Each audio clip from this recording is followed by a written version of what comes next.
Hello guys, कैसे हैं आप सब। आज हम एनालाइज करेंगे द हिंदू न्यूज़पेपर और 27 जनवरी का। 27 जनवरी है, कल रिपब्लिक डे था। तो शुरुआत करते हैं, चलो एनालाइज करने की। न्यूज़ पढ़ते हैं। सबसे पहली, Majithia to take on Sidhu in Amritsar East. No important news. A year on no clarity on Republic Day violence case. देखो, जो पिछले साल रिपब्लिक डे पे वायलेंस हुआ था, इसमें बोलने की अभी कोई क्लियरिटी नहीं है किस पे केस होना है, क्या होना है। पुलिस कंप्लेंट जो है, वारंट कोई भी इशू नहीं हुआ है, ऐसा लॉयर ने बोला है। ठीक है, तो इंपॉर्टेंट न्यूज़ नहीं है कोई भी ये। इसके बाद पढ़ते हैं, ये देखो, द बॉर्डर सिक्योरिटी फोर्सेस और women motorcycle team performing at the Republic day parade in new Delhi on Wednesday. इसे थोड़ा सा डिस्कस कर लेते हैं, यानी कि वुमेन इन आर्म्ड फोर्स। तो देखो क्या हुआ था। सबसे पहले लगभग 1992 में 1992 में, ठीक है, वुमेन को जो है आर्मी, एयरफोर्स और नेवी में शॉर्ट सर्विस कमीशन के लिए उन्हें नियुक्त किया गया था। ठीक है, और जो उनका पीरियड था वो 5 साल होता था, है ना। 5 ईयर्स, जो है 5 ईयर्स के लिए वो नियुक्त किए जाते थे। ठीक है, तो इसके बाद फिर 2006 में उनका जो पीरियड है वो 10 ईयर्स कर दिया गया, 10 ईयर्स, और एक्सटेंड अप टू 14 ईयर्स, है ना। तो यानी कि 10 से 14 साल उनका पीरियड हो गया। ठीक है, और उसके बाद 2015 में जो एयर इंडिया, यानी कि एयर फोर्स है, उसने ना पायलट, वुमेन पायलट जो है उनको अब मौका दिया था 2015 में। ठीक है, तो जब उनको मौका मिल गया, उसके बाद फिर जो है 2021 में उसके बाद एक फैसला आया, यानी कि 2020 में एक सुप्रीम कोर्ट का जजमेंट आया, और जजमेंट का नाम है ministry of defence versus Babita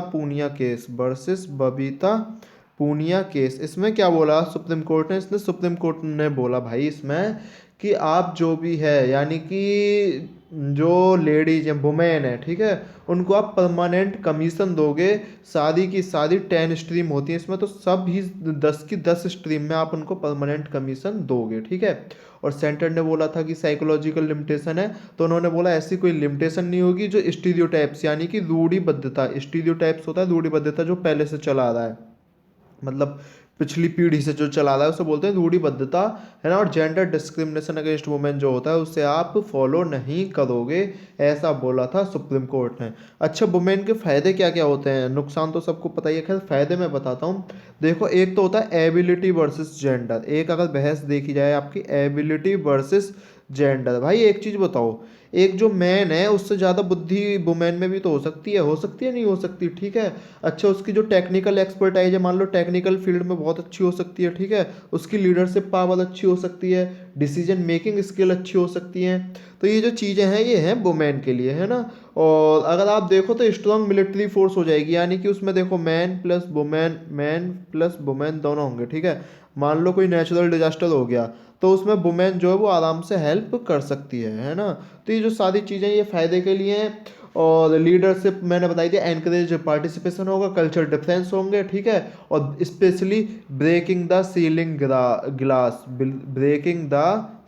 glass, यानी कि जो एक गिलास बना हुआ है आपको उसे तोड़ना है। ठीक है, और भाई लास्ट में तो आप एक जो हमेशा रहता ही रहता है, राइट टू इक्वलिटी तो हमेशा का रामबाण है ही है। ठीक है, राइट टू इक्वलिटी, है ना। यहाँ तक कोई दिक्कत हो तो बता दो। इसमें मैं आपको अगर दो नाम बताना चाहूँ तो दो नाम आप याद कर लेना। एक तो भावना कांत का, एक तो भावना कांत, ये पेपर में आ जाता है किसी में भी। भावना कांत कौन थे?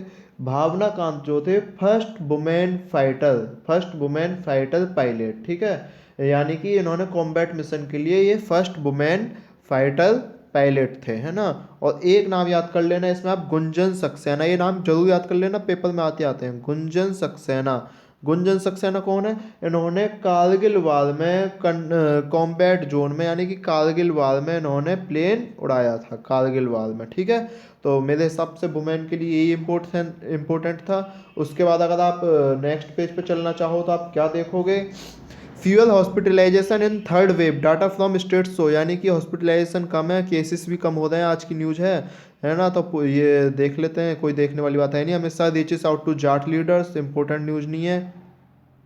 इसके बाद government to recommend school, no important news. Jahnu बदावास film as a window into culture of Assam, no important news. Poor Dalit backward will form SP government, no important news. अगली न्यूज पे चलते हैं, mixed response to redeveloped Central Vista Avenue, भाई हवा क्या तेज चल रही है, बहुत तेज हवा है आज, है ना। अगले पे चलते हैं। तो mixed response to redeveloped central Bristol avenue, no important news. Delhi celebrates, ये कुछ इम्पोर्टेंट न्यूज़ नहीं है ना, तो इसे काट के चलते हैं। इसके बाद नेक्स्ट न्यूज़ चलते हैं। मुझे नहीं लग रहा कि इसमें कुछ न्यूज़ है, ठीक है। अगले पेज पे चलते हैं। अगले पेज पे थोड़ा सा देख लो, ये 3/4 इंजर्ड ऑटो वर्कर्स जो है, four lost 2 fingers on average. ये जो ऑटो वर्कर्स जो होते हैं, ऑटो सेक्टर में जो काम करते हैं, इनके लगभग लगभग 2 उंगली खो चुके हैं। तो ये देखो, ये ना सेफ्टी गाइडलाइंस में आ जाता है आपका डिजास्टर मैनेजमेंट में, ठीक है। आप देखो काम जो है, एक सेफ्टी एजुकेशन भी बहुत फर्क करती है इसमें, है ना, कि आपको उस चीज़ की एजुकेशन मिली है नहीं मिली है, ठीक है। और आपका लीगल इलीगल मैटर करता है ना। तो ये सारी चीज़ें हैं इसमें मैटर करती हैं। इसमें ये बोल रहे हैं कि भाई जो माइग्रेंट वगैरह है उनकी 2 उंगली कट चुकी हैं, है ना। रिकमेंडेशन देख लो जो इंपॉर्टेंट होती हैं। रिकमेंडेशन ये होती हैं कि रिड्यूस द एक्सीडेंट करने हैं ना, और कुछ इसमें रिकमेंडेशन है नहीं, यानी सजेशन जो है वो प्रैक्टिकल और डुएबल होने चाहिए, ठीक है। और मुझे लगता नहीं है इसमें कुछ इंपॉर्टेंट न्यूज़ होगी। Rampant human trafficking from Gujarat. अगर आप ह्यूमन ट्रैफिकिंग देखो, तो देखो सबसे पहले ह्यूमन ट्रैफिकिंग क्या होता है, अगर आप इसे डिस्कस करना चाहो इस वर्ड को, तो ह्यूमन ट्रैफिकिंग होता है इलीगल ट्रांसपोर्ट, यानी कि illegal transport of human, illegal transport of human for purpose जो होता है स्लेवरी, यानी कि मॉडर्न डे स्लेवरी, ठीक है। स्लेवरी पर्पज हो सकता है ना। फोर्स लेबर पर्पज हो सकता है, ठीक है। फोर्स लेबर पर्पज हो सकता है। बाकी भी बहुत सारे पर्पज हैं, ठीक है। तो ये होता है ह्यूमन ट्रैफिकिंग। अगर आप ह्यूमन ट्रैफिकिंग में इंडियन कॉन्स्टिट्यूशन में 2 आर्टिकल दिए हुए हैं, आर्टिकल नंबर 23 और आर्टिकल नंबर 24, है ना। आर्टिकल 23 क्या कहता है, आर्टिकल 23 कहता है प्रोहिबिट्स ह्यूमन ट्रैफिकिंग एंड बेगर, यानी कि प्रोहिबिट करो आप, प्रोहिबिट्स ह्यूमन ट्रैफिकिंग एंड बेगर, ठीक है। आप ऐसे एक आदमी को बिना उसके फोर्स लेवल में नहीं ले जा सकते। आर्टिकल नंबर 24 क्या कहता है, prohibit forward employment of children below age 14, यानी बिलो एज 14 के जो चिल्ड्रन हैं उनको आप किसी भी डेंजरस कंपनी में काम नहीं करने दोगे। तो ये होता है। ये इंपॉर्टेंट न्यूज़ क्यों, क्योंकि अभी कुछ दिन पहले यूएस कनाडा बॉर्डर पे एक इंडियन फैमिली जो उसके मतलब इंडियन फैमिली के सब मिले थे। तो अभी हालांकि उनकी शिनाख्त नहीं हो पाई है। तो ये था कि भाई ये जो यहाँ पे वो अच्छा डेजर्ट एरिया था, डेजर्ट एरिया मतलब उसके आसपास कुछ नहीं था, तो उन्होंने कोशिश भी करी हो तो भी नहीं बच सकते। माना ही जाता है कि उनको ट्रैफिकिंग किया जा रहा था, उन्होंने बचने की कोशिश की, उसके बाद उनको वो मर गए, ठीक है। तो ये देखते हैं क्या होता है ना। अब इसके बाद अगर आप नेक्स्ट न्यूज़ पे चलो, Maharashtra has done remarkable work, no important news. Tamil Nadu showcase, ठीक है। Khadi discount utilised floor cloth bank, khadi कपड़ा जो है वो मतलब चरखा से बनता ही है, आपको पता ही है ना। तो इसके बाद अगर आप नेक्स्ट न्यूज़ पे जाओ, तो Andhra Pradesh create 13 new district. इसमें देखो जो इंपॉर्टेंट न्यूज़ ये है कि भाई आपकी जो स्टेट गवर्नमेंट है, ठीक है, वो डिस्ट्रिक्ट बना सकती है, वो ही डिस्ट्रिक्ट हटा सकती है, ठीक है। तो इसमें स्टेट गवर्नमेंट का होता है, अच्छा नाम वाम चेंज करने का भी अधिकार जो है वो स्टेट गवर्नमेंट पे है, ठीक है। तो यहाँ तक कोई दिक्कत नहीं होनी चाहिए। इसमें आंध्र प्रदेश में अगर आपने 3 कैपिटल वाला केस सुना होगा कि इसकी जो 3 कैपिटल थी, है ना, उनका कोई जिक्र नहीं किया गया है, इस बार कोई जिक्र नहीं है उनका। तो ये इंपॉर्टेंट न्यूज़ बनी है कि आंध्र प्रदेश में 3 कैपिटल बननी है या नहीं बननी है, ठीक है।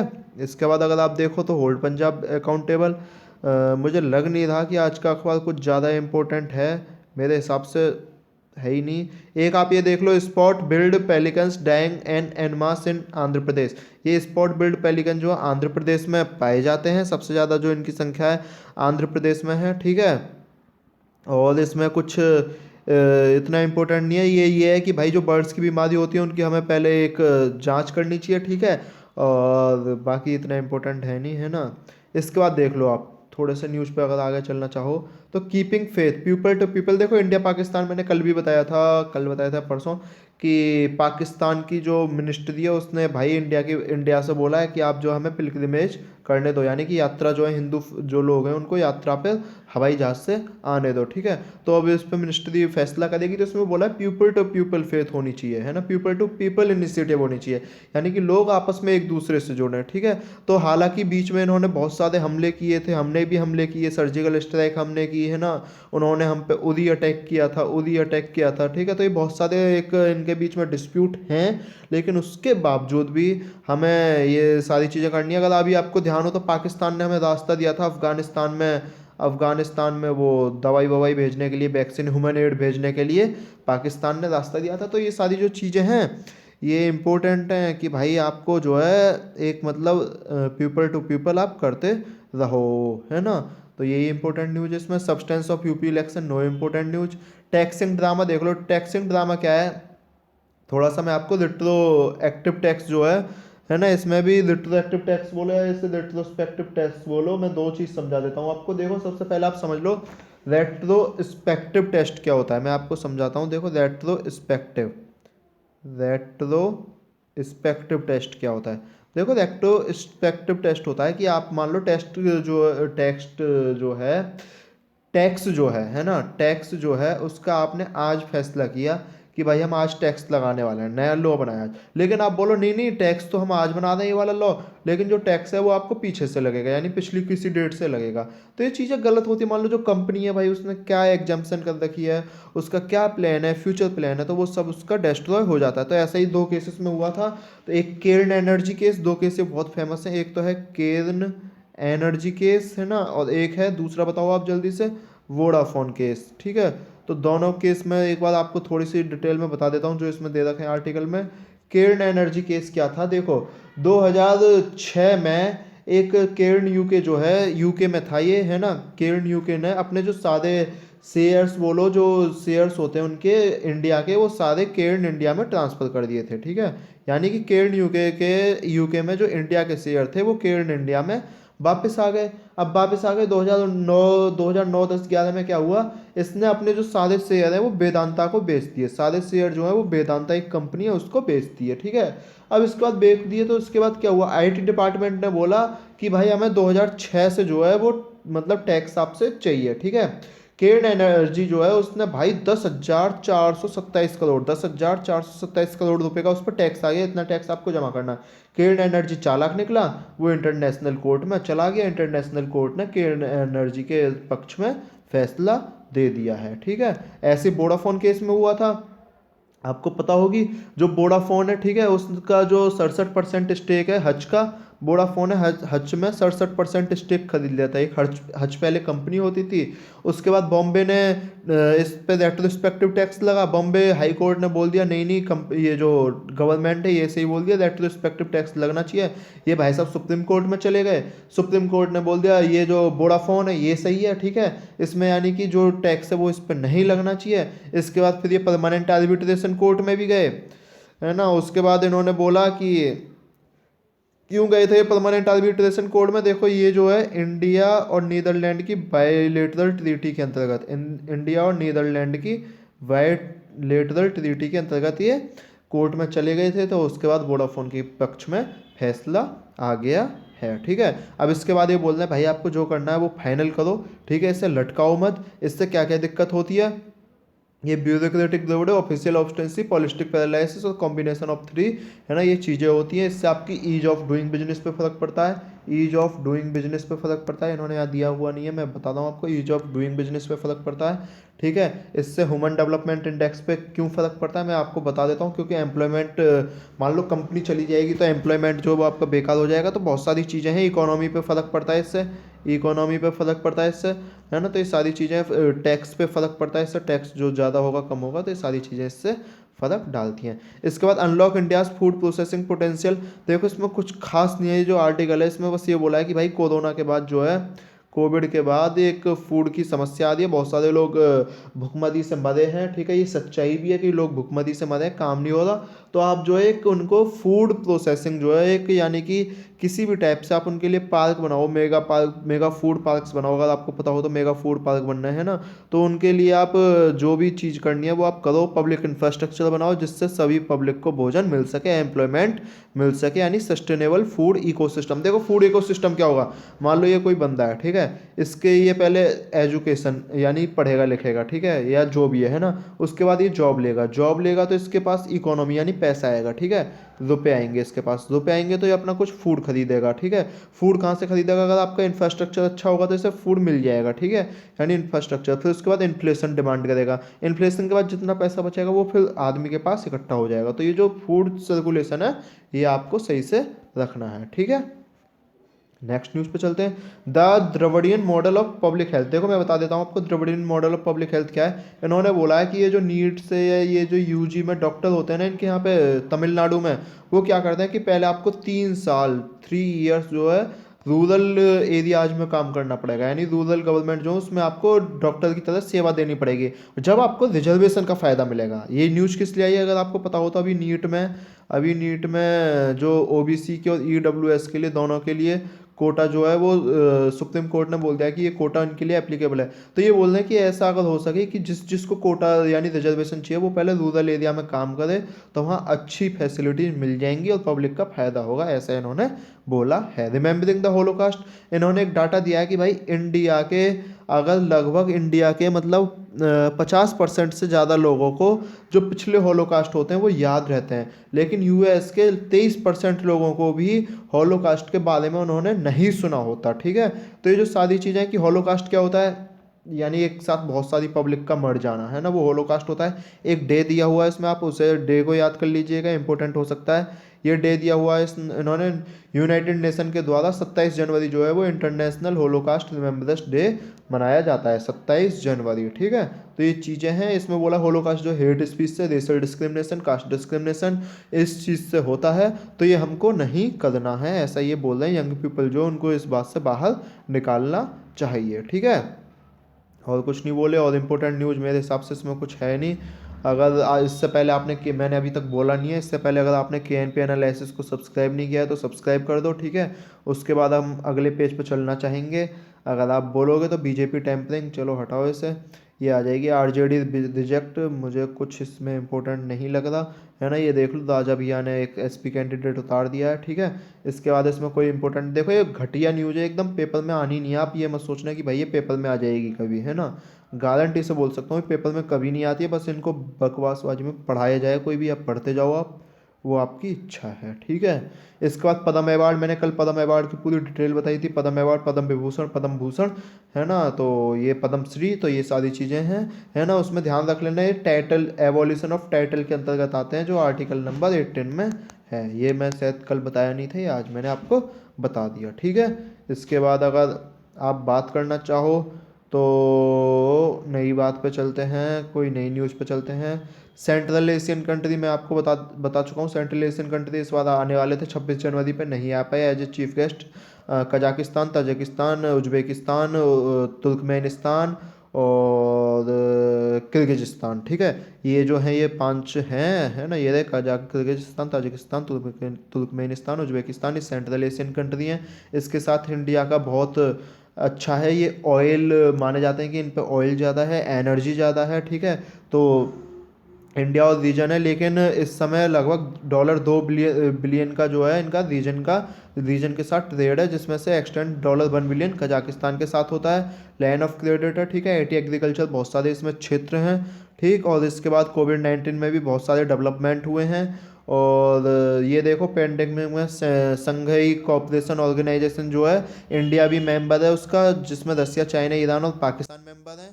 ठीक है, और इसके बाद अगर आप थोड़ी सी बात करना चाहो तो इसमें आगे चलोगे तो ये जो है ताजिकिस्तान, इसमें कुछ इतना मुझे लग नहीं रहा। इसमें मैं एक चीज़ बता दूं, देखो रसिया और नेटो के बीच में एक बहुत सारी यूक्रेन रसिया बॉर्डर पर नेटो एक्सपेंशन हो रहा है। तो नेटो एक्सपेंशन के लिए रसिया चाहेगा कि ये लोग हमारे साथ आएँ, यूएस चाहेगा ये हमारे साथ आएँ। ठीक है, तो ये दिक्कत होती है। इसके बाद जो है इन्होंने, हालांकि कजाकिस्तान में भी आपको पता हो, कजाकिस्तान में एक जेनोसाइड बोल दो आप, क्योंकि जो वहाँ की लोग थे, यानी कि एक पब्लिक थी, उसने गवर्नमेंट बिल्डिंग पर कब्जा कर लिया था, तो वहाँ से रसिया ने हेल्प करी थी। तो ये जो चीज़ें हैं, है ना, ये रसिया के सपोर्ट में जा रही हैं। तो ये देखने वाली बात होगी आगे क्या सपोर्ट होता है, क्या सपोर्ट नहीं होता है। ठीक है, अफगानिस्तान का भी केस इनके साथ डिस्कस किया है। इसमें INS खुकरी नाम याद कर लेना, इसे अब म्यूजियम में रखा जाएगा ये। ठीक है, और नेवी का था, ये नेवी का तो होगा ही होगा अगर INS है तो। और इसके बाद मुझे नहीं लग रहा कि इसकी जो सेवाएं, बस इतना याद कर लो, 23 अगस्त 1989 में शुरू हुई थी। और इसके बाद मुझे नहीं लग रहा कि आपको कुछ समझना है। ठीक है, इसके बाद अगर आप देखो तो कुछ और नया मैं आपको दिखाना चाहूँ तो मुझे नहीं लग रहा इस पेज पे कुछ है, अगले पेज पे चलते हैं। ये देखो अभी प्राइम मिनिस्टर साहब की आज मीटिंग है शाम के 4 बजे, ठीक है, आज मीटिंग है। और इसमें जाइस जो है, जाई यानी कि चाइना के प्रेसिडेंट जो है उनकी मीटिंग हुई थी। तो उन्होंने सेंट्रल एशियन कंट्रीज के लिए $500 मिलियन बोल दिया। अच्छा, इसमें ये चाइना क्यों मजे ले रहा है, वही दोबारा रसिया नेटो, ठीक है, रसिया नेटो, अगर आपको ध्यान हो तो रसिया और चाइना ने एक पाइपलाइन बिछाई है जिसका नाम है साइबेरियन, जिसका नाम है Siberian, help of Siberian people, है ना। ध्यान रखना, साइबेरियन जो है रसिया और चाइना के बीच की पाइपलाइन है, ठीक है। तो उसका पूरा नाम और कुछ है, मुझे साइबेरियन ध्यान आ रहा है, वो साइबेरियन नाम से ही है ना। तो ये चीज़ें जो है यानी कि सेंट्रल एशिया में रसिया अपना कब्जा करना चाहता है, और चाइना, सॉरी, है ना, चाइना, रसिया भी है और चाइना भी है, ठीक है। चाइना वहाँ अपना इन्फ्लुएंस जताना चाहता है, इन्फ्लुएंस जताएगा तो यानी कि ये अपनी एक पावर एक्सपेंड करेगा, पावर एक्सपेंड करेगा तो इस पे जो है रसिया के नज़दीक पहुंचेगा, रसिया के नज़दीक यानी कि ब्लैक सी, है ना, इसमें ट्रेड ज़्यादा होता है, तो ये यहाँ पे भी अपने एक इन्फ्लुएंस क्रिएट कर देगा, जैसे इसने श्रीलंका में किया है, ठीक है। इसके बाद ये इंपॉर्टेंट न्यूज़ पढ़ो आप, Russia hits out at best threats over of sanction on Putin. कल जो कौन है वो यूएस के प्रेसिडेंट जो हैं, जॉन जॉन बाइडन, है ना। तो जॉन बाइडन ने बोला था कि हम रसिया को देख लेंगे, ऐसी धमकी दी थी कल उन्होंने, अगर आपने पढ़ा हो तो उसके बाद इन्होंने बोला कि हम भी देख लेंगे, ठीक है, और जो भी है थ्रेट है, हमें थ्रेट देने की जरूरत मत करो। और इन्होंने एक और चीज़ बोली है रसिया ने कि आप अगर कह दो कि नेटो एक्सपेंड नहीं करेगा तो हमें ये चीज़ रिटर्न में दे दो, हमें ये चीज़ रिटर्न में दे दो। गाइस, इतनी इंपॉर्टेंट न्यूज़ नहीं है जितनी आप ये सोच रहे होंगे कि भाई इसे डिटेल में क्यों नहीं बता, कोई डिटेल में नहीं आने वाला, ठीक है ना। तो इसके बाद अगर आप नेक्स्ट चलो तो ये इंपॉर्टेंट न्यूज़ नहीं है। Syrian Kurd retake present after IS attack हुआ था एक सीरिया में, उसके बाद वहाँ की जो सेना है उसने वापस ले लिया है, ठीक है। इसके बाद अगर आप नेक्स्ट पेज पे चलना चाहो तो ऑयल राइजेस टू बार $89। अगर देखो जैसी रसिया में टेंशन होगी तो जो ऑयल है वो उसके प्राइस बढ़ जाएंगे, क्योंकि जो बेस्ट एशिया एड है वो सप्लाई बरीज होने लगेगी, है ना। बाइडेंस ने पुतिन पे सैंक्शन इन्वेजन की जो है वो धमकी दे दी है, ठीक है। तो OPEC प्लस मीट करेगा, ठीक है। इसमें देखते हैं आगे कल क्या निष्कर्ष निकलता है, इसे कल सही से डिस्कस कर लेंगे। और इसके बाद अगर मुझे लग नहीं था, फिजिकल डेफिसिट आपको पता ही है कहाँ गया, फिजिकल डेफिसिट मैंने कहीं पढ़ा था, चलो ये था फिजिकल डेफिसिट, है ना। फिजिकल डेफिसिट आपको पता ही है कि 4 ± 2% होना चाहिए, अब यानी कि बजट में आपका खर्चा और आपकी इनकम जो है वो 6% के आसपास होनी चाहिए, ठीक है। फिजिकल डेफिसिट मेरे हिसाब से मैं समझा चुका हूँ, ठीक है, भेजिएगा एक बार।